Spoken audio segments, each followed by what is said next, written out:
Hi friends, இன்றைக்கி என்னோடய daily ரொட்டீனில் 3வது நாள் பார்க்க போகிறோம். சரியா? இன்றைக்கி பார்த்திங்கன்னா வீட்டில் காய் எதுவும் இல்லை. உருளைக்கிழங்கு, தக்காளி, வெங்காயம் இவ்வளோ தான் இருந்துச்சு.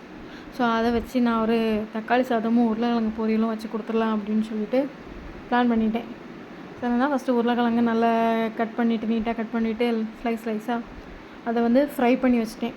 எண்ணெயில் லைட்டாக எண்ணெய் விட்டு முருவலாக நல்லா ஃப்ரை பண்ணி வச்சுட்டு அதுக்கப்புறம் பார்த்திங்கன்னா தக்காளி சாதமும் நான் ரெடி பண்ணிட்டேன். என்னென்னா உருளைக்கிழங்கு 2 பேத்துக்குமே ரொம்ப பிடிக்கும். ஸோ அதை நம்ம டிஃபன் பாக்ஸ் கொடுத்துட்டோம்னா காலியாகி வந்துடும். அப்புறம் பார்த்திங்கன்னா தக்காளி சாதத்துக்கும் நான் ரெடி பண்ணிட்டேன். சாதம் வடித்து வச்சுட்டேன். ஸோ தக்காளி சாதத்துக்கு அந்த கிரேவி மாதிரி ரெடி பண்ணிவிட்டு சாப்பாடை போட்டு கிண்டி வச்சிடலாம் அப்படின்னு சொல்லிட்டு கிரேவி ரெடி பண்ணதுக்கு தான் போட்டிருக்கேன்.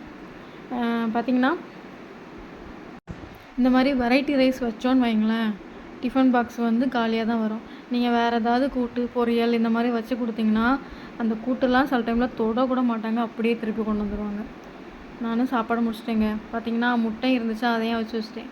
உருளைக்கிழங்கு பொரியல், அப்புறம் முட்டை, தக்காளி சாதம் எல்லாம் ரெடி பண்ணியாச்சு. அவங்களுக்கு இனி டிஃபன் பாக்ஸில் பேக் பண்ணணும், அவ்வளோதான்.